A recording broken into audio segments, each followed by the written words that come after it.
Good morning student, एक बार फिर से स्वागत है आपका विनोद फॉर केमिस्ट्री के यूट्यूब चैनल के ऊपर। प्रीवियस एपिसोड तक हमने जो वेग समीकरण था या वेग नियम जो था उसके अनुसार वेग समीकरण बनाना सीखा था और वेग समीकरण के आधार पर किस किस टाइप के क्वेश्चन है वो बोर्ड एग्जाम के अंदर पूछे जाते हैं या कोई किसी कंपटीशन एग्जाम के अंदर पूछे जाते हैं, उसकी हमने चर्चा कर ली थी। ठीक है, उसी के अंदर देखें वेग समीकरण में हमने चर्चा की थी अभिक्रिया की कोटि की। ठीक है, रिएक्शन का ऑर्डर क्या होगा, उस ऑर्डर के बारे में आज हम इस एपिसोड के अंदर ऑर्डर की बात करेंगे। अभिक्रिया की कोटि का निर्धारण कैसे होता है उस चीज को देखेंगे। तो लेट्स स्टार्ट करते हैं। सबसे पहले बात करें अभिक्रिया की कोटि की, तो अभिक्रिया की कोटि की डेफिनेशन की बात कर रहा हूं मैं। डेफिनेशन की बात करूं तो देखें, किसी रासायनिक अभिक्रिया में भाग ले रहे अभिकारकों के अणुओं, परमाणुओं व आयनों की वह संख्या जिनकी सांद्रता में अभिक्रिया के दौरान परिवर्तन होता है। सबसे इंपॉर्टेंट लाइन है, जिनकी सांद्रता में अभिक्रिया के दौरान परिवर्तन होता है। यानी किसी अभिक्रिया के अंदर कोई भी अभिकारक के जो अणु, परमाणु, आयन जो भी भाग ले रहे हैं, उन आयनों की वह संख्या जिनकी सांद्रता में समय के साथ परिवर्तन होना चाहिए। समय के साथ अगर परिवर्तन नहीं हो रहा है तो इसका मतलब वो अभिक्रिया की कोटि में काउंट नहीं होंगे। तो यहां लिखा है जिनकी सांद्रता में अभिक्रिया के दौरान क्या होता है, परिवर्तन होता है, क्या कहलाता है, अभिक्रिया की कोटि कहलाता है। क्लियर है? ठीक है, ये इंपॉर्टेंट लाइन है, ध्यान रखना। जिनकी सांद्रता में अभिक्रिया के दौरान सांद्रता में परिवर्तन होता है। दूसरी डेफिनेशन देखें कि यदि किसी रासायनिक अभिक्रिया के वेग को वेग समीकरण के द्वारा आप रिप्रेजेंट कर रहे हैं, कोई भी अभिक्रिया है उसका वेग, उसकी वेग समीकरण बनाई आपने। ठीक है, यानी वेग को किसके रूप में लिखा आपने, वेग समीकरण के रूप में। जैसे ही आपने वेग समीकरण के रूप में लिखा, लिखते ही जो अभिकारकों की सांद्रता लिखी आपने उस वेग समीकरण में, उन सांद्रता के पदों के ऊपर जो घात लगाई थी, उन घातों का कुल योग ही क्या कहलाएगा, अभिक्रिया की कोटि कहलाएगा। ठीक है, प्रीवियस एपिसोड में आप देखना हमने वेग समीकरण बनाई थी। वेग समीकरण के अंदर जो भी अभिकारक आए थे उन सबकी घातों का योग कर दूं तो मुझे क्या मिल जाएगा, अभिक्रिया की कोटि का मान मिल जाएगा। ठीक है, एग्जाम्पल के तौर पे बात करें तो थोड़ा सा एग्जाम्पल यहां देखो, R बराबर K A की पावर 1 और B की पावर 2। ठीक है, ये किसी अभिक्रिया की वेग समीकरण लिखी है मैंने, चाहे वो कैसे ही हमने बनाई हो, लेकिन एक बार एग्जाम्पल के तौर पे हमने इसको लिखा है कि वेग समीकरण है R बराबर K A की पावर 1 और B की पावर 2। अब देखिए इस वेग समीकरण में एक A अभिकारक है और एक कौन सा है, B अभिकारक है।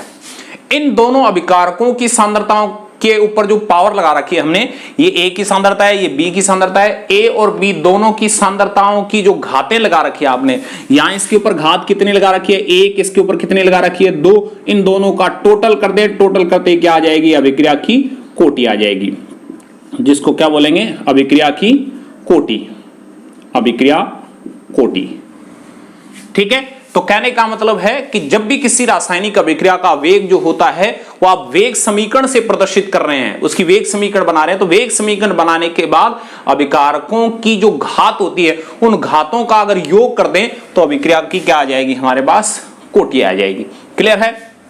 नेक्स्ट तीसरी डेफिनेशन और देखिए, अभिकारकों के उन अणुओं की संख्या, उनका मतलब है कि केवल वही जिनकी प्रैक्टिकल तौर पर क्या होती है, जिनकी सांद्रता प्रैक्टिकल तौर पर अभिक्रिया का वेग निर्धारित करती है। ठीक है, कोई जूर्निक अभिक्रिया में भाग लेने वाले सारे जो अभिकारक होते हैं वो प्रैक्टिकल तौर पर अभिक्रिया का वेग निर्धारित करते हैं। वो डिपेंड करता है कि किस अभिक्रिया में कैसा रिएजेंट लिया, अभिकारक है, किसकी सांद्रता पर डिपेंड कर रहा है, किसकी सांद्रता में समय के साथ परिवर्तन हो रहा है, वो सारी चीजें देखी जाती है, जो कि आगे आने वाले इसी वीडियो के अंदर हम देखेंगे कि कैसे आपको अभिक्रिया की कोटि निर्धारित करनी है किसी आंकड़ों के द्वारा। अभिक्रिया के उन अणुओं की संख्या जिनकी सांद्रता प्रायोगिक तौर पर अभिक्रिया का वेग निर्धारित करती है, यानी प्रैक्टिकल तौर पर अगर अभिक्रिया का वेग निर्धारित करती है किनकी, अभिकारकों के उन अणुओं की संख्या, जो संख्या होगी वही क्या होगी, अभिक्रिया की कोटि होगी। ध्यान दें यहां नाम लिया है हमने प्रैक्टिकली, प्रैक्टिकली। अब देखें किसी अभिक्रिया को डायरेक्ट देखकर जनरल बात करें तो किसी अभिक्रिया को डायरेक्ट देखकर ये नहीं बताया जा सकता कि इस अभिक्रिया की कोटि ये होगी, इस अभिक्रिया की कोटि ये होगी, जब तक हमें ये पता नहीं हो कि वो अभिक्रिया सिंपल है या कॉम्प्लेक्स है, यानी अभिक्रिया वो सरल है या जटिल है। सरल और जटिल की चर्चा करेंगे हम आगे। तो प्रैक्टिकल तौर पर यह मान ज्ञात किया जाता है। इसका मतलब अभिक्रिया की कोटि है वो क्या है, एक प्रैक्टिकली मान है। प्रैक्टिकली आंकड़ों के द्वारा या प्रायोगिक तथ्यों के द्वारा क्या है, किसी अभिक्रिया की कोटि का मान ज्ञात किया जाता है। ठीक है, तो 3 डेफिनेशन हमने पढ़ी है। अभिक्रिया में भाग लेने वाले अभिकारकों के अणुओं, परमाणुओं व आयनों की वह संख्या जिनकी सांद्रता में अभिक्रिया के दौरान परिवर्तन होता है।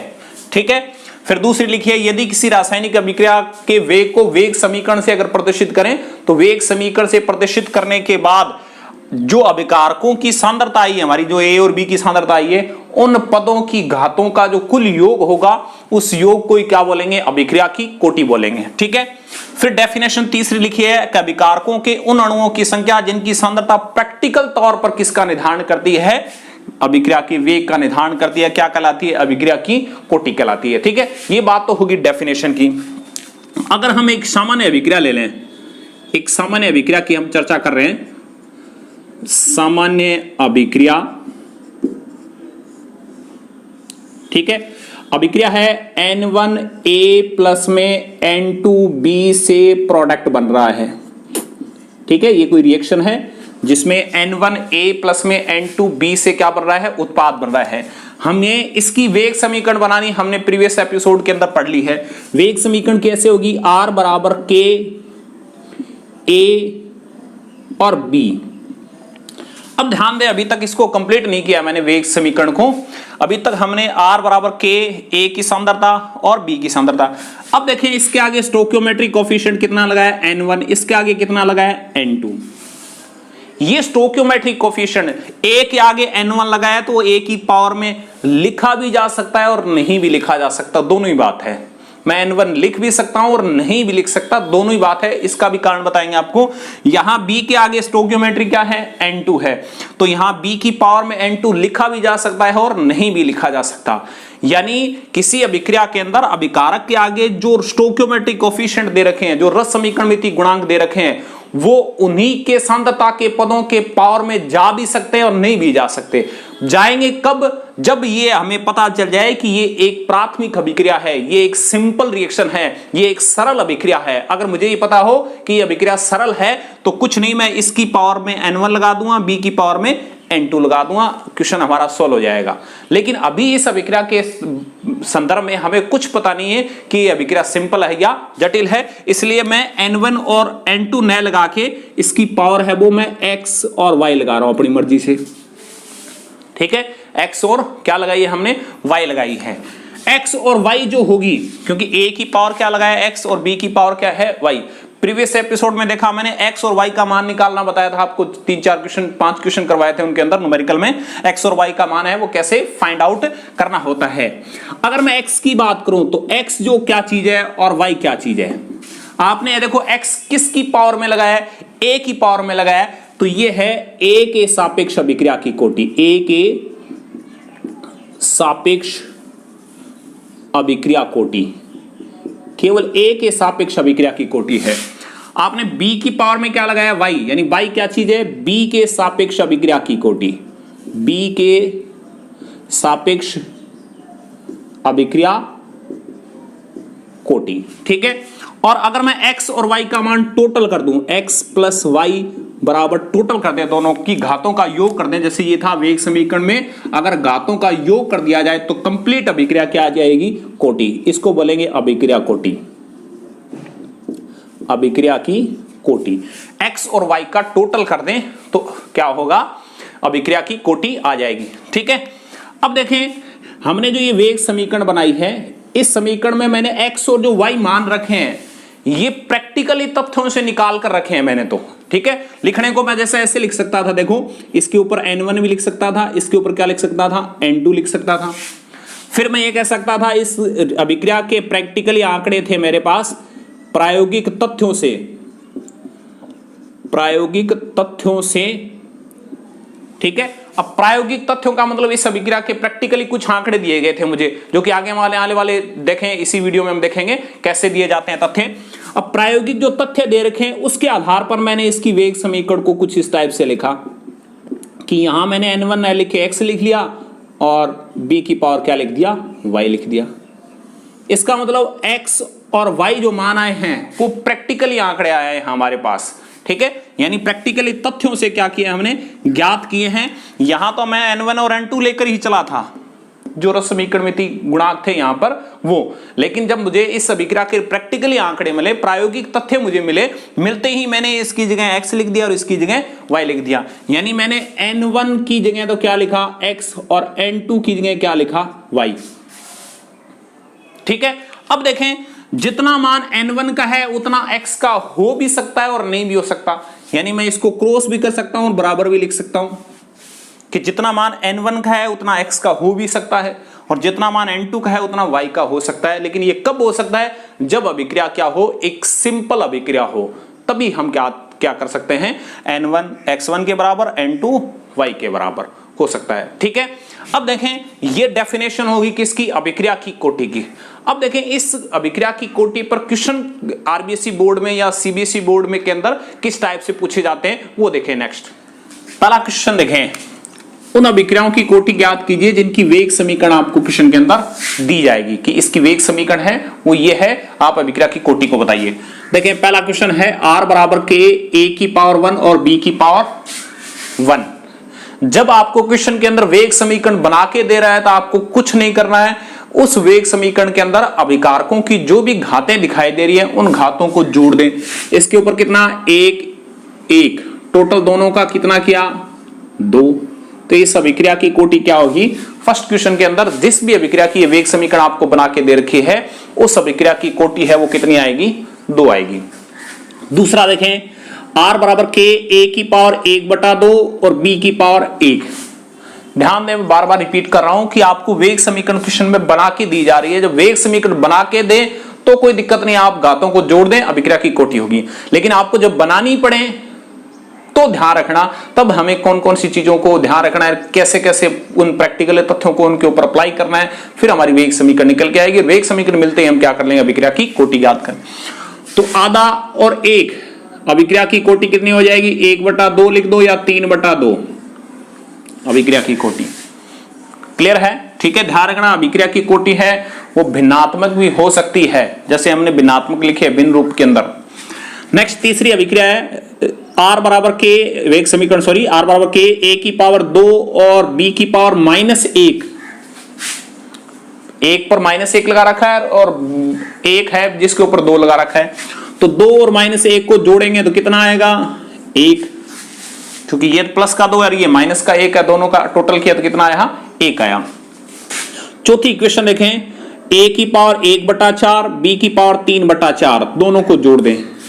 1/4 और 3/4 कितना हो गया, 1। तो अभिक्रिया प्रथम कोटि की, इसका टोटल भी कितना आया, 1। अभिक्रिया की कोटि कितनी है, 1 है।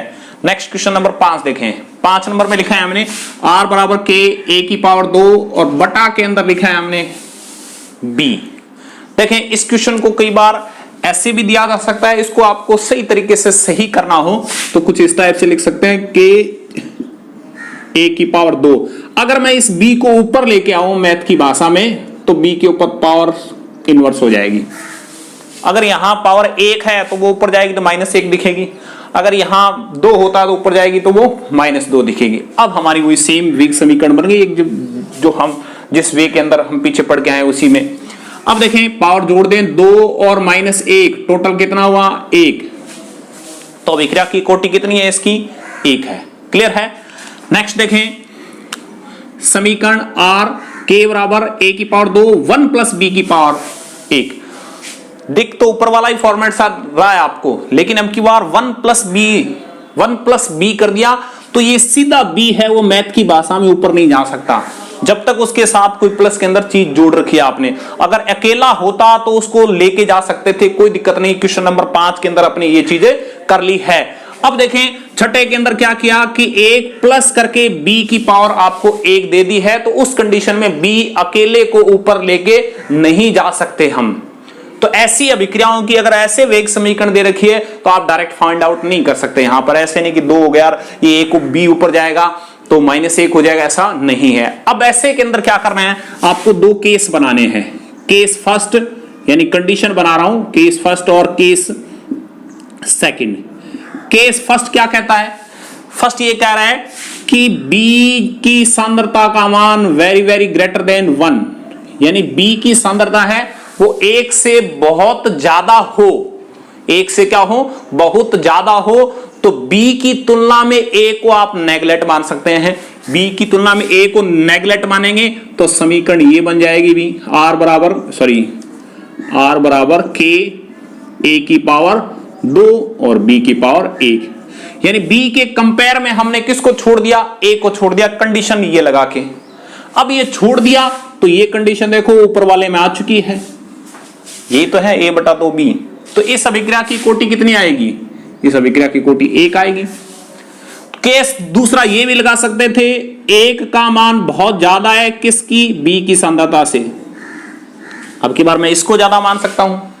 अब ए की सांद्रता का मान 1 है, वो बहुत ज्यादा है किसकी तुलना में? बी की सांद्रता से, तो बी को नेगलेक्ट कर देंगे किसके कंपेयर में?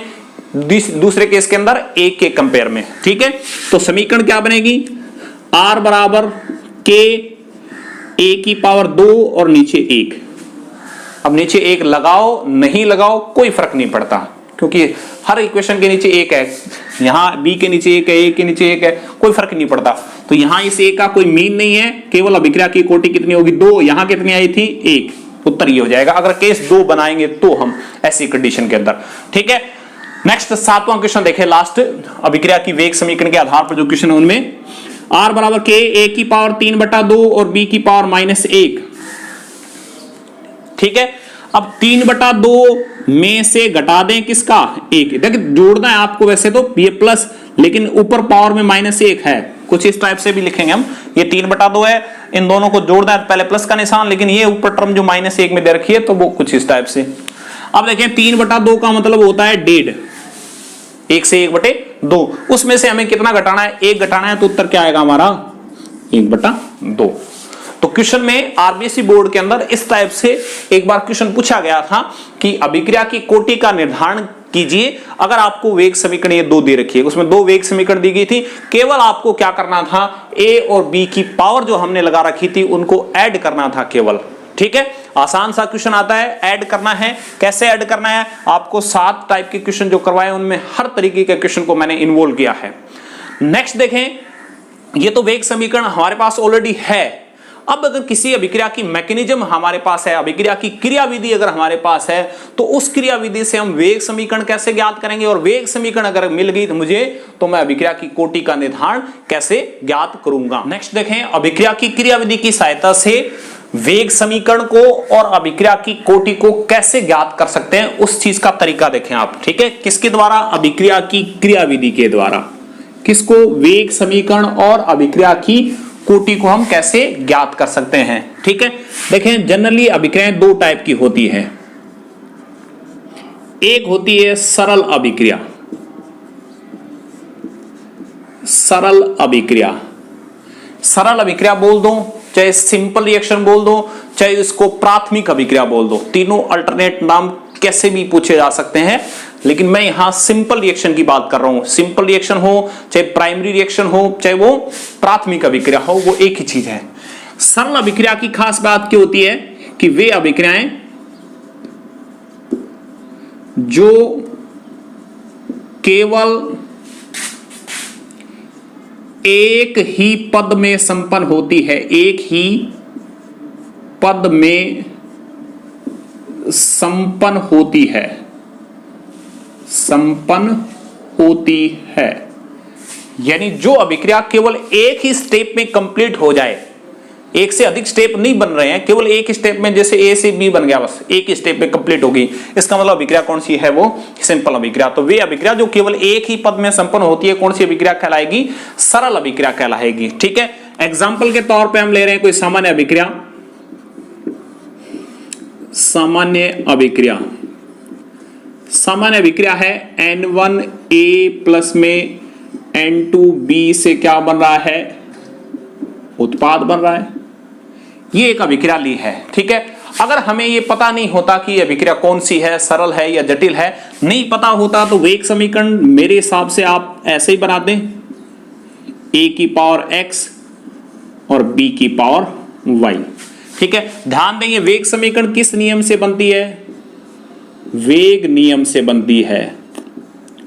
वेग नियम प्रीवियस एपिसोड में आपको करवा दिया गया है। ठीक है, अब देखें, जब मुझे ये पता नहीं कि यह अभिक्रिया कौन सी थी तो मैंने वेग समीकरण ये बनाई, R बराबर K A की पावर X और B की पावर Y। ठीक है, लेकिन हमें पता चल जाए कि यह अभिक्रिया कौन सी है, सरल है, तो सरल अभिक्रिया के लिए इसी समीकरण को चेंज करेंगे। सरल अभिक्रिया के लिए क्या लिखेंगे हम कि x बराबर n1, यानी x का मान n1 के बराबर होगा और y का मान किसके बराबर होगा, n2 के बराबर। ठीक है, अगर अभिक्रिया सिंपल है, जो कि हमने ली है यहां पर, लेकिन यहां में पता नहीं था, उस कंडीशन में हमने इसकी वेग समीकरण ये बनाई थी। लेकिन अगर हमें पता हो कि अभिक्रिया सरल है तो सरल की कंडीशन में x है वो n1 के बराबर होगा और y है वो किसके बराबर होगा, n2, यानी जो आगे स्टोइकियोमेट्रिक कोएफिशिएंट लगा रखे हैं उनके बराबर ही होगा।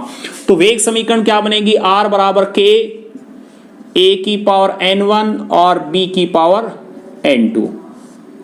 फाइनल वेग समीकरण ये बनेगी। अब देखें, आप इस अभिक्रिया को देखकर भी डायरेक्ट बना सकते हैं ये कि R बराबर K A की पावर n1 B की पावर n2, यानी A के आगे जो रस समीकरण मिति गुणांक लगा है और B के आगे जो रस समीकरण मिति गुणांक लगा है, उन्हीं रस समीकरण मिति गुणांकों को मैंने पावर में लिखा है। अगर ध्यान हो तो यहां देखो, दोनों की पावर में लिखा है। ये पावर में तभी लिख सकता हूं जब मुझे पता हो कि अभिक्रिया कौन सी है, सरल अभिक्रिया है। तो विशेष इंपॉर्टेंट ध्यान रखना है कि अगर अभिक्रिया सिंपल हो या सरल हो तो उस कंडीशन के अंदर आप क्या करेंगे, ए के आगे जो रस समीकरण मिति गुणांक है वो पावर में लिख दें, बी के आगे जो रस समीकरण मिति गुणांक है वो क्या करें, बी की पावर में लिख दें। जैसे एक अभिक्रिया ली मैंने, 2a से 3b से आगे उत्पाद बन रहा है, आगे अभिक्रिया के ब्रैकेट में लिख दिया गया कि यह अभिक्रिया कौन सी है, सरल अभिक्रिया है। इसका मतलब आपको पहले ही बता दिया गया है ऑलरेडी कि अभिक्रिया कौन सी है, सिंपल है। अगर जब आपको अभिक्रिया बता दी जाए कि सिंपल है तो मुझे लगता है कि आपको कोई दिक्कत नहीं होनी चाहिए वेग समीकरण बनाने में। एक के आगे कितना लिखा हुआ है, 2, वो पावर में, बी की पावर क्या हो जाएगा, 3, ये क्या बन गई, वेग समीकरण। अगर वेग समीकरण बन जाएगी तो अभिक्रिया की कोटि कितनी आ जाएगी इसकी, 2 + 3, पावर को जोड़ दें कितना आ जाएगा, 5। यहां पावर को जोड़ेंगे तो n1 प्लस में n2।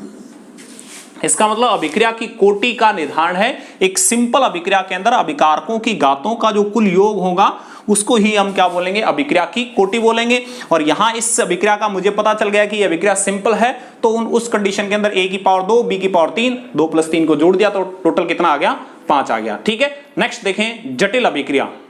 जटिल अभिक्रिया,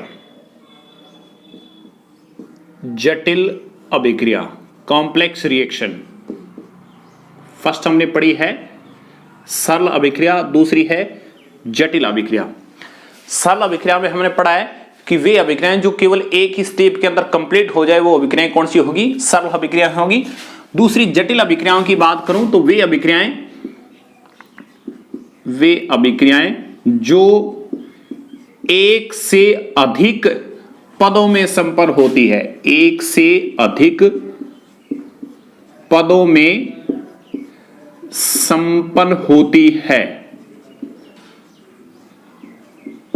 एक से अधिक पदों में संपन्न होती है, यानी वो तो एक ही स्टेप में कंप्लीट हो रही थी सरल अभिक्रिया, और ये है जो एक से अधिक पदों में संपन्न हो। और जो एक से अधिक पदों में संपन्न हो रही अभिक्रिया है, इस अभिक्रिया की क्रियाविधि का जो मैकेनिज्म होगी इस अभिक्रिया की, जो हम आगे एग्जांपल में लेंगे, इस अभिक्रिया की क्रियाविधि का प्रत्येक पद एक सरल अभिक्रिया होगी, एक सरल अभिक्रिया होगी। इस बात का मतलब यह है कि जो कॉम्प्लेक्स रिएक्शन हम देख रहे हैं, उस कॉम्प्लेक्स रिएक्शन के जो पद बनाएंगे हम, जो एक से अधिक पदों में संपन्न होने वाली है, वो जो पद है उस पद के अंदर कोई भी, कहने का मतलब सब स्टेप नहीं होगा, कोई उपपद नहीं होगा, केवल वो सिंपल रिएक्शन होगी, एक ही पद में संपन्न होने वाली होगी। ठीक है, तो इसी क्रियाविधि का प्रत्येक पद है वो एक सरल अभिक्रिया को क्या करेगा, प्रदर्शित करेगा। तथा सबसे मंद पद, जो सबसे स्लो पद होगा, सबसे मंद पद अभिक्रिया का वेग निर्धारक पद होगा। इंपॉर्टेंट बात है, ध्यान दें, वेग निर्धारक पद होगा। सबसे स्लो स्टेप अगर दे रखा है, किसी के पद के आगे स्लो लिख के दे रखा है या मंद लिख के दे रखा है, तो वो जो मंद पद होगा वही अभिक्रिया के वेग को क्या करेगा, निर्धारित करेगा। उसी स्टेप के अनुसार हमें क्या बनानी होगी, उसकी वेग समीकरण बनानी होगी। ठीक है, देखिए तीन बातें हैं। जो एक से अधिक पदों में संपन्न होती है वो कॉम्प्लेक्स रिएक्शन होती है। जब कॉम्प्लेक्स रिएक्शन की मैकेनिज्म लिखी जाएगी तो उसका प्रत्येक पद एक सरल अभिक्रिया को प्रदर्शित करता है, ये बात भी इंपॉर्टेंट है। और तीसरी कि सबसे मंद पद जो होता है वो अभिक्रिया के वेग को निर्धारित करने वाला पद होता है। ठीक है, फॉर एग्जाम्पल के रूप में मान लें हम कि A2 प्लस में B2 से मिलकर 2AB बना रहा है।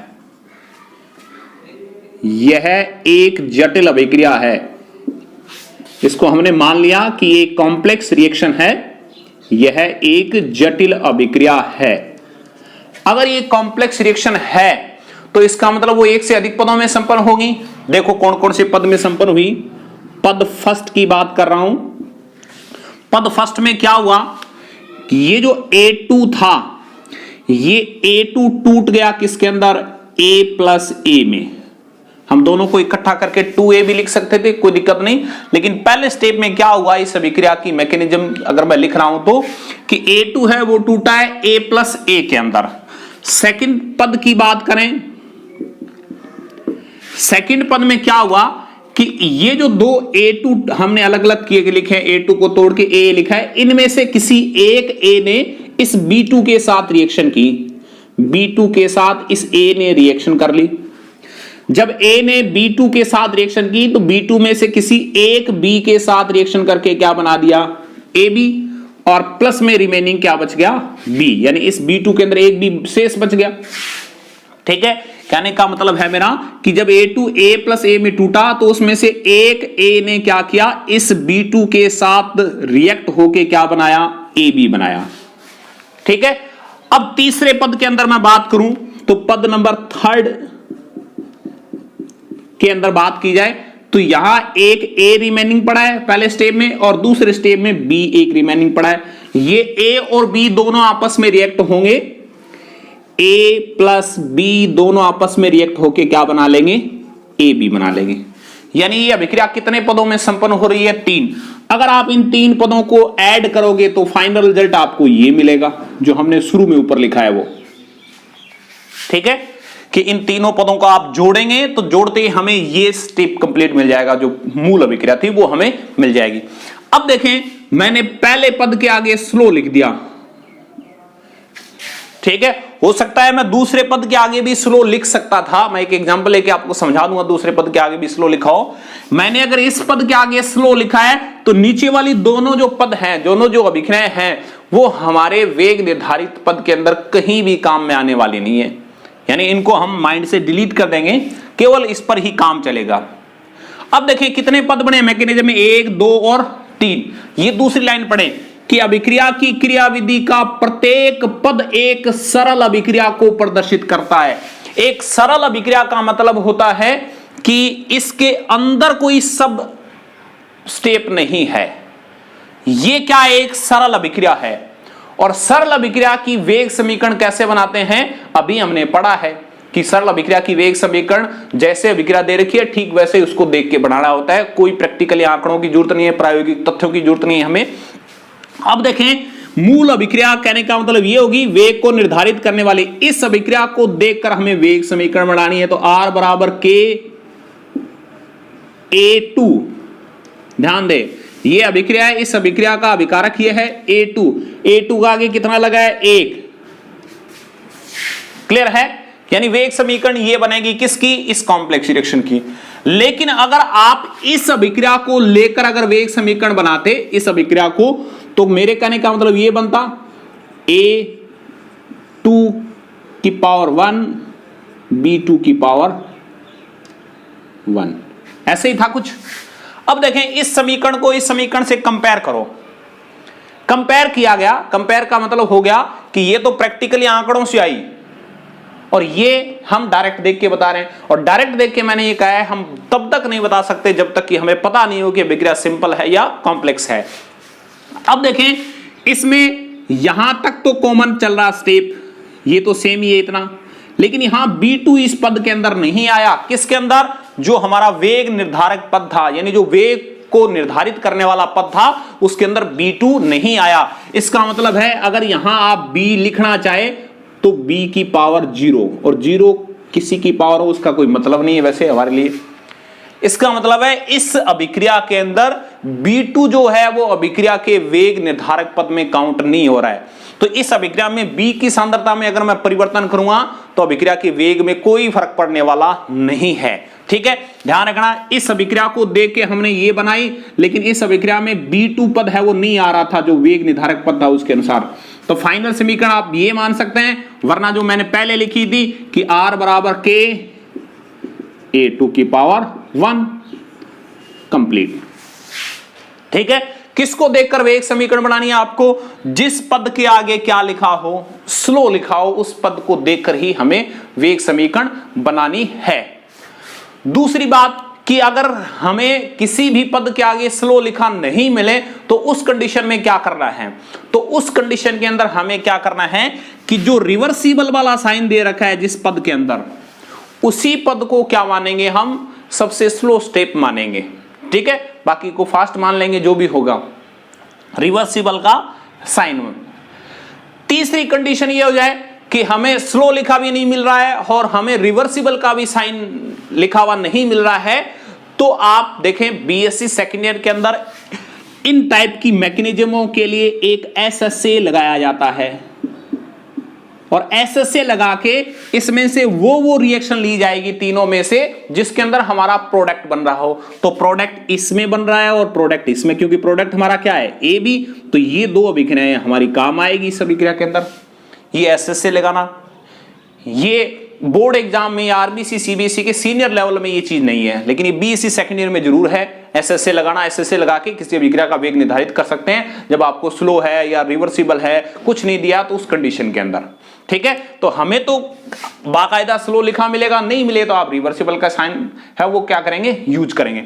ठीक है, ध्यान दें दोबारा कि वे अभिक्रिया जो एक से अधिक पदों में संपन्न होगी और प्रत्येक अभिक्रिया का जो पद होगा क्रियाविधि का वो एक सरल अभिक्रिया को प्रदर्शित करेगा, और सबसे मंद पद ही अभिक्रिया का वेग निर्धारक पद होगा।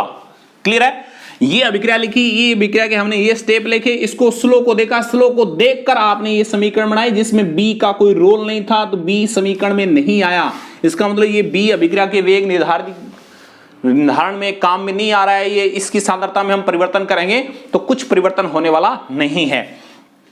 अब देखें कई बार क्या है, जब आप वेग समीकरण बनाते हैं किसको देखकर, किसी स्लो स्टेप को देखकर वेग समीकरण बनाते हैं, लेकिन उस वेग समीकरण के अंदर कई बार इंटरमीडिएट जो बनते हैं, मध्यवर्ती यौगिक जो बनते हैं, जो कि मूल अभिक्रिया में नहीं थे।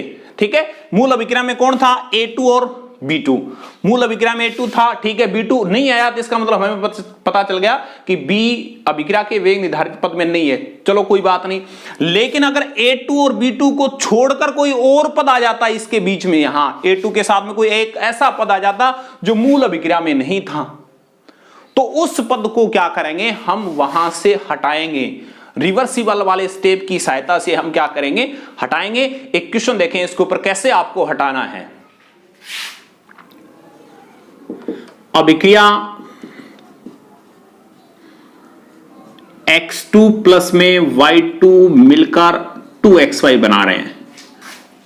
ठीक है, और ये जो अभिक्रिया है वो एक से अधिक पदों में संपन्न होने वाली कॉम्प्लेक्स रिएक्शन का एग्जांपल ले रहे हैं। तो अभिक्रिया x2 प्लस में y2 से 2xy निम्नलिखित क्रियाविधि से संपन्न होती है।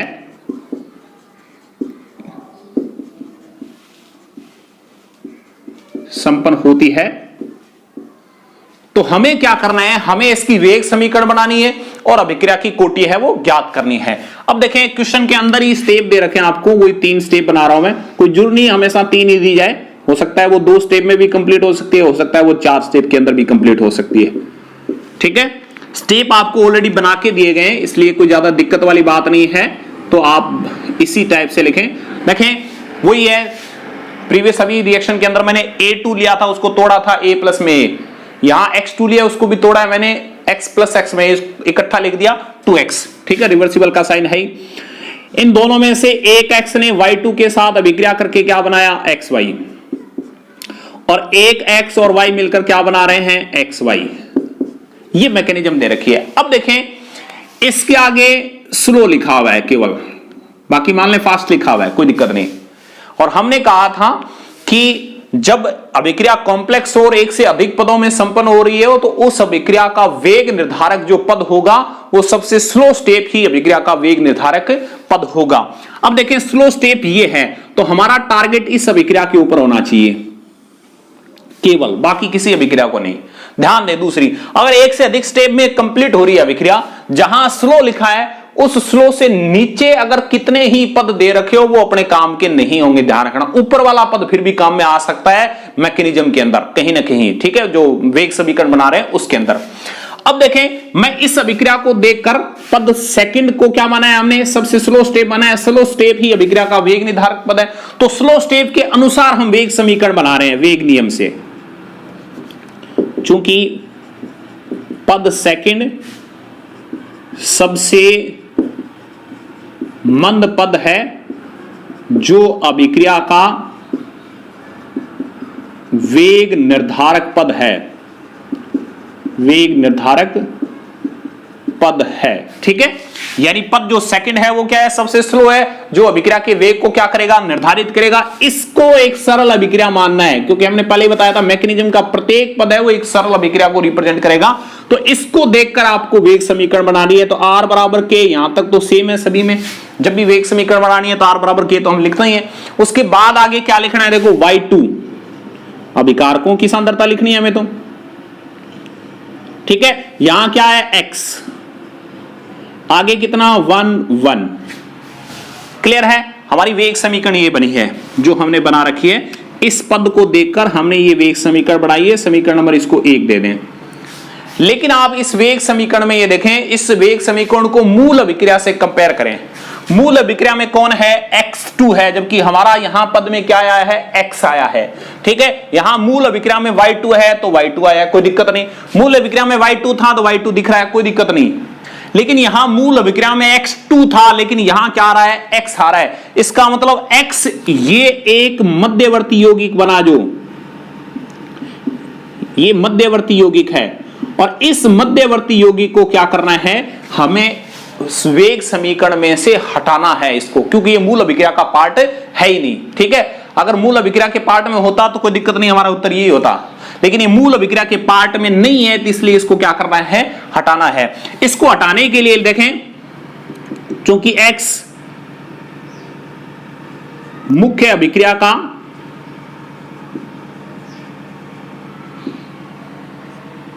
भाग नहीं है, इसलिए इसे पद फर्स्ट, जो कि कौन सा है, उत्क्रमणीय पद जिसको बोलते हैं, उत्क्रमणीय पद की सहायता से हटा देंगे, सहायता से हटा देते हैं। अब देखें कैसे हटाएंगे। पहला पद कौन सा है हमारा, देखो पहले पद को लिख रहा हूं मैं, X2 रिवर्सिबल का साइन 2X, यही है। क्लियर है, यहां तक कोई दिक्कत नहीं। ये रिवर्सिबल का साइन आ जाए तो आपका जूनियर क्लास के एक लेसन को हमने लर्न किया था साम्य अवस्था जूनियर के अंदर। साम्य अवस्था में हमने कहा था जब अभिकारक और उत्पाद के बीच रिवर्सिबल का साइन हो तो उसका एक साम्य कांस्टेंट ज्ञात किया जाता है। ठीक है, इस अभिक्रिया का साम्य कांस्टेंट निकालें, जिसको Kc से लिख दें हम, कोई दिक्कत नहीं है, K1 से लिख दें, K2 से लिख दें, कुछ भी लिख दें, कोई बात नहीं। इस अभिक्रिया का Kc निकालना हो तो Kc जब भी निकाला जाता है किसी अभिक्रिया का, तो इधर प्रोडक्ट की सांद्रता बटे अभिकारक की सांद्रता, यानी इधर वाले की सांद्रता को ऊपर और इधर वाले की सांद्रता को नीचे। इधर कौन है x, तो x की सांद्रता। आगे रस समीकरण में गुणा कितना 2, वो पावर में लिखा जाता है, क्लियर है। और पैरों में क्या लिख दें x2, ये साम्य कांस्टेंट का मान निकल गया हमारा। ध्यान रखना, लिखना हमेशा ब्रैकेट में होगी चीज तभी वो सांद्रता में के रूप में काउंट होगी। यहां x की सांद्रता, यहां x2 की सांद्रता, क्लियर है। यहां से इस फॉर्मूले से इस x2 को इस kc की तरफ लेके जा रहे हैं, kc की तरफ लेके जाएंगे तो इधर क्या बचा x की पावर 2, यानी इधर यही बचा। इधर कौन आ गया kc x2, क्लियर है, ठीक है। यहां kc x2 हो गया, कोई समस्या नहीं है। अब देखें इस पावर को हटा दें, यहां से हटाया तो क्या बचा x बराबर kc और x2 दोनों का रूट, ठीक है। दोनों का क्या आ गया रूट, रूट का मतलब होता है पावर 1/2, ठीक है। इसको क्या लिख सकता हूं मैं, x बराबर kc की पावर भी 1/2 और x2 की पावर भी 1/2। अंडर रूट का मतलब ये होता है। अब देखें हमारे पास किसका मान आ गया, इस x का मान समीकरण 1 में रख दें, क्योंकि हमें समीकरण 1 में से x इंटरमीडिएट जो बन रहा है उसी को तो खत्म करना था, और वो भी किस स्टेप से, मैंने कहा था जहां स्लो लिखा है उससे ऊपर वाला स्टेप ही काम में आ सकता है, नीचे वाला कभी नहीं आएगा, ठीक है। अब x का मान इस समीकरण में रखेंगे तो क्या हो जाएगा, देखो r बराबर k into y2 into x की वैल्यू क्या आई है kc 1/2 और x2 की पावर 1/2, क्लियर है। ये वेग व्यंजक है, यानी ये भी कांस्टेंट है, kc भी क्या है कांस्टेंट है। इन दोनों को एक नए कांस्टेंट से लिख दें आप, चाहे वो k1 मान लें, k डैश मान लें, जैसी आपकी मर्जी है। r बराबर k डैश y2 और x2 की पावर 1/2। फाइनल वेग समीकरण हमारी ये बन गई। अब इस वेग समीकरण में देखें y2 भी है और x2 भी है, x2 भी है और y2 भी है, x2 भी है y2 भी है, इसका मतलब सही है। ये हमारी वेग समीकरण आ गई। इसी क्वेश्चन में अभिक्रिया की कोटि आपको और पूछी जा रही है, तो कोटि निकालने का तरीका बता चुके हैं। इसके पावर में 1 है, इसकी पावर में 1/2, तो 1 + 1/2 बराबर 3/2। तो अभिक्रिया की कोटि का उत्तर कितना हो जाएगा 3/2। ये क्वेश्चन इसलिए इंपॉर्टेंट है कि अगर किसी मैकेनिज्म के अंदर ऐसा पद आ जाए, जैसे हमने ये मैकेनिज्म लिखी थी, इस मैकेनिज्म के अंदर ये स्लो स्टेप हमने ये माना था, और ये स्लो स्टेप जैसे हमने माना तो उसकी हमने वेग समीकरण बनाई वेग नियम से। वेग नियम के द्वारा वेग समीकरण बनाने के बाद वेग समीकरण में ऐसा कोई इंटरमीडिएट आ जाए, ऐसा मध्यवर्ती यौगिक आ जाए जो मूल अभिक्रिया का भाग नहीं है। ये मूल अभिक्रिया का भाग नहीं था, x2 जरूर था मूल अभिक्रिया का, लेकिन सिंपल x वो मूल अभिक्रिया का भाग नहीं था।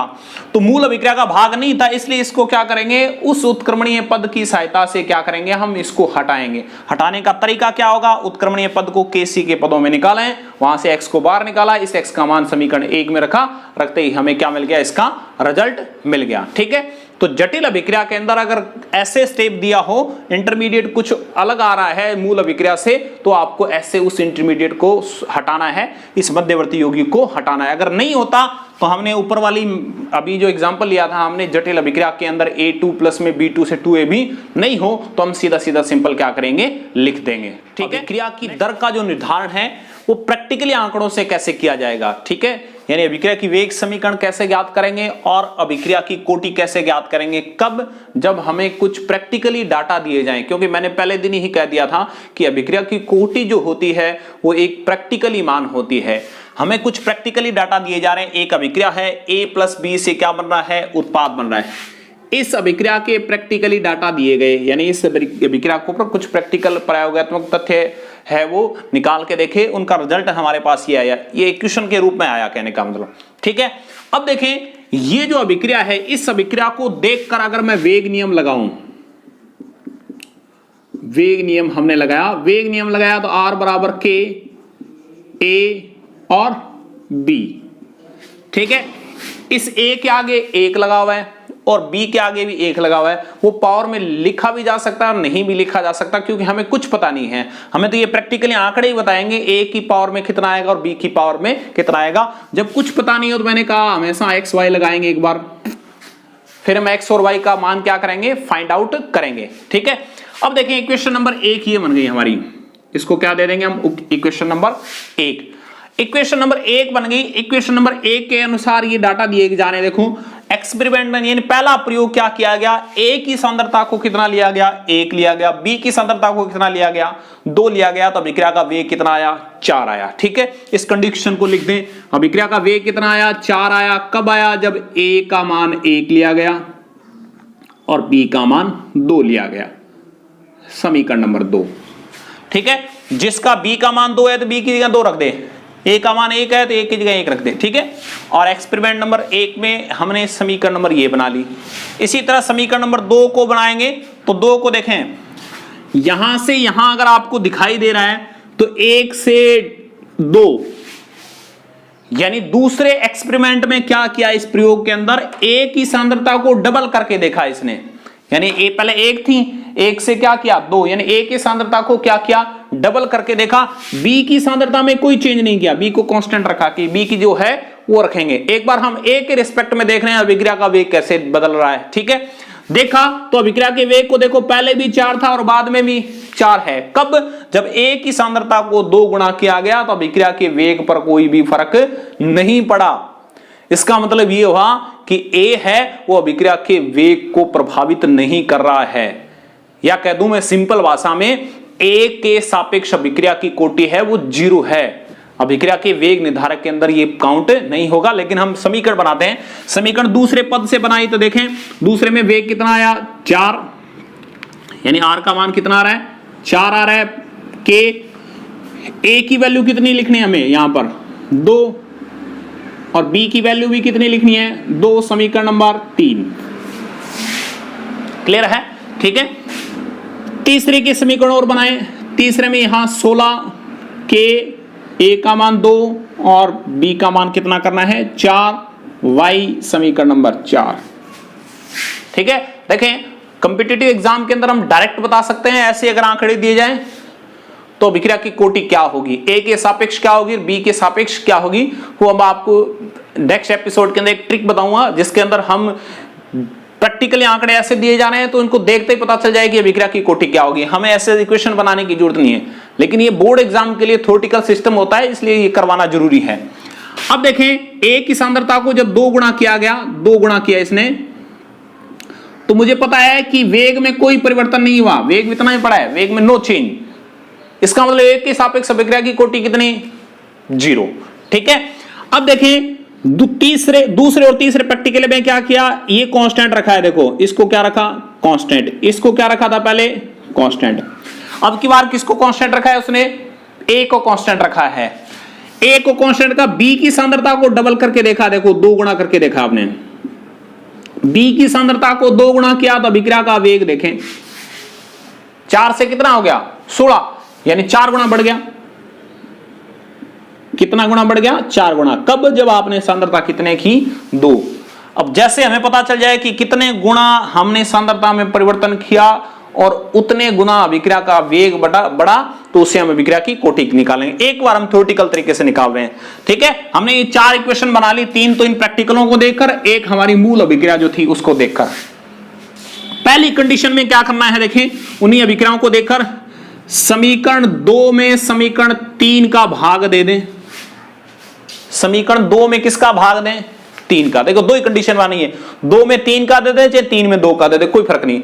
मैं समीकरण 2 में 3 का भाग दे रहा हूं और फिर दूसरी कंडीशन में 3 में किसका भाग दूंगा, 4 में या 4 में 3 का, आपस में दे देंगे। ठीक है, समीकरण 2 में किसका भाग देना है, 3 का भाग देना है। 2 में 3 का भाग दिया, समीकरण 2 देखो क्या है, 2 है 4/4। समीकरण 2 में भी 4 है, 4 है। मैं ये कह दूं सीधी लाइन मार दें, यहां पर लगा दें तो बटा में आ जाएगी एक तरह से सारी कंडीशन है। तो ऊपर है के ए की पावर एक्स और 1 की पावर एक्स और 2 की पावर वाई बटे के 2 की पावर एक्स और 2 की पावर वाई। कुछ नहीं, इस समीकरण के बटा में हमने इस समीकरण को लिखा, 2 के बीच में हम लाइन खींचते तो बटा बन जाएगा एक तरह से, ठीक है। वैसा ही कुछ यहां किया है, जो चीज कट रही है उसको काट दें भी। 4 से 4 कैंसिल आउट, बचा 1, ठीक है। 2 की पावर वाई, 2 की पावर वाई से कट गया, k से k कट गया। क्लियर है, यहां तक कोई दिक्कत नहीं है। अब देखें यहां ऊपर है a की पावर x और यहां है 2 की पावर x, यानी सॉरी 1 की पावर x और 2 की पावर x। इन दोनों को इकट्ठा लिख दूं 1/2 की पावर x। इसको क्या लिख सकता हूं इकट्ठा 1/2 की पावर x, दोनों के ऊपर पावर x है, कोई दिक्कत नहीं है। अब देखें मुझे इन दोनों इक्वेशन को बराबर करना है। प्रीवियस एपिसोड में देखा था इक्वेशन को बराबर करने के लिए x का मान क्या रखा जाए कि दोनों इक्वेशन बराबर हो जाए। इक्वेशन दोनों बराबर करनी है तो इसको भी 1 बनाना है मुझे, इसको भी क्या बनाना है 1। इसको देखकर इसको बदलना है, यानी x की वैल्यू को बदलना है। x की वैल्यू को मान कितना रखें कि ये पूरी टर्म है वो 1 हो जाए। अब x का मान मैं 1 रखूंगा तो उत्तर हमारा 1/2 आया। x का मान 1/2 रखा तो अंडर रूट आ गया, फिर भी 1 नहीं आ रहा है। अगर मैं देखो x का मान 0 रख दूं, x का मान कितना रख दूं 0 रख दूं, और मुझे पता है किसी की पावर अगर 0 हो तो उसका मतलब क्या होता है 1 होता है। तो यहां x का मान कितना रखा मैंने 0, तो 1/2 की पावर क्या होगा 0। इक्वेशन बराबर किसका मान आ गया x का। उसी तरह हम किसका निकालेंगे हम y का मान, किससे समीकरण 2 और 3 से, सॉरी 3 और 4 से, लास्ट वाली से। अब दोनों समीकरणों से निकालेंगे तो समीकरण 3 में 4 का या 4 में 3 का कैसे दे लें, उल्टा देख लें एक बार, वो आपकी मर्जी है। मैंने 4 में 3 का दिए, 3 में 4 का भी दे सकते हैं, कोई दिक्कत नहीं है। समीकरण 4 को लिखें पहले 16/4 यानी बराबर से इधर वाला आ गया, ऊपर k 2 की पावर x, इसको लिखना ऊपर क्योंकि ऊपर 4 माना है मैंने पहले इक्वेशन में, y/k 2 की पावर x और 2 की पावर y। जो चीज कट रही है उसको काट दें भी, 4 से कट गया ये, 2x k से k कैंसिल, यहां देखो 2 4 2 से कट रहा है, कोई दिक्कत नहीं है। यहां क्या बचा 4 बराबर, ऊपर देखे 2 से काट दिया हमने, नहीं काटो तो भी कोई दिक्कत नहीं है। ऊपर क्या बचा है केवल 2 की पावर y, केवल 2 की पावर y बचा है। ध्यान दें इस 2 से हमने इसको काट दिया तो 1 की पावर क्या बचा y, और 1 के ऊपर कुछ भी हो कोई मतलब नहीं है, 10 हो 15 हो 20 हो रिजल्ट उसका 1 ही आना है, ठीक है। 2 की पावर y। अब मुझे देखें इस 4 को देखकर सोचना है कि y का मान कितना रखूं कि ये वाली इधर वाली टर्म भी 4 हो जाए, यानी दोनों क्या हो जाए 4 हो जाए। तो y का मान मुझे दिख रहा है कि कितना रखना चाहिए 2 रखना चाहिए। y का मान अगर 2 रखेंगे तो 2 की पावर 2 कितना आ जाएगा 4, y का रिजल्ट कितना आया हमारे पास 2, x का रिजल्ट कितना आया 2, सॉरी 0, x का मान कितना है 0, y का मान कितना है 2। हमें x और y का मान ही तो फाइंड आउट करना था। अब क्या करना है, इन दोनों के मान समीकरण 1 में रख दें, दोनों के मान समीकरण 1 में रखेंगे। x का मान क्या रखा हमने 0, ये 0 रख दिया अभी। y का मान कितना रखा 2, वेग समीकरण क्या बन गई ये, पहला आंसर हमारा ये आ गया कि r बराबर k a की पावर 0, a की पावर 0 का मतलब है a है वो अभिक्रिया के वेग निर्धारित पद के अंदर काउंट नहीं होगा एक तरह से, क्योंकि a के सापेक्ष अभिक्रिया की कोटि कितनी आ रही है 0। मैंने कहा किसी की पावर 0 का मतलब रिजल्ट क्या होता है 1 होता है, ठीक है। और b की पावर कितनी आ रही है 2, तो इस समीकरण को ऐसे भी लिख सकते हैं, कोई जरूरी नहीं ऐसे लिखें, इसको ऐसे भी हम करके लिख सकते हैं k केवल b2, a को हटा दें, क्यों, क्योंकि a के सापेक्ष अभिक्रिया की कोटि कितनी आई है 1 आई है, इसलिए कोई जरूरी नहीं है। अब देखें हमें पूछा अभिक्रिया की कोटि, और हमें तो वेग समीकरण भी पूछी थी और साथ में क्या पूछा अभिक्रिया की कोटि पूछी थी, ठीक है। तो वेग समीकरण तो ये बन गई, अभिक्रिया की कोटि में क्या करना है घातों को जोड़ना है, इस पे घात 0 है इस पे 2 है, तो रिजल्ट कितना आया 2, यानी द्वितीय कोटि की अभिक्रिया है। यानी a प्लस b से जो उत्पाद बन रहा है उसके जो प्रैक्टिकली आंकड़े दिए थे उस प्रैक्टिकली आंकड़ों से मैंने x और y का मान है वो क्या किया है फाइंड आउट किया है। और x और y के मान को फाइंड आउट करने से मुझे पता चला कि अभिक्रिया है वो a पर तो डिपेंड ही नहीं कर रही है, यानी अभिक्रिया का जो वेग है वो 1 पर निर्भर नहीं कर रहा है, केवल अभिक्रिया का वेग किस पर डिपेंड कर रहा है b पर ही डिपेंड कर रहा है। अब a की सांद्रता को चाहे कितना ही बढ़ा रहा है वो अभिक्रिया में, लेकिन अभिक्रिया के वेग को वो प्रभावित नहीं कर सकता। a की सांद्रता केवल किसकी सांद्रता प्रभावित कर सकती है b की। जो कि टॉपिक ही हमारा ये चल रहा है अभिकारकों की सांद्रता। तो प्रैक्टिकली आंकड़ों से हमें पता चलेगा भी कौन सा अभिकारक है जो अभिक्रिया के वेग को प्रभावित करेगा और कौन सा अभिकारक है जो अभिक्रिया के वेग को प्रभावित नहीं करेगा। ठीक है, तो नेक्स्ट एपिसोड में ये जो अभिक्रिया वेग का दर का निर्धारण है वो प्रैक्टिकली तथ्यों से या प्रायोगिक विधि बोल दूं मैं अभिक्रिया के कोटि को ज्ञात करने का या वेग समीकरण को ज्ञात करने का, इसके नेक्स्ट क्वेश्चन और लेके आएंगे। साथ में आप वो एक ट्रिक लेके आएंगे जिसके द्वारा हम डायरेक्ट अभिक्रिया को देखकर या आंकड़ों को देखकर बता सकें कि अभिक्रिया की कोटि क्या होगी, वेग समीकरण क्या बनेगी। आज के लिए इतना ही। घर पर रहें, सुरक्षित रहें। धन्यवाद।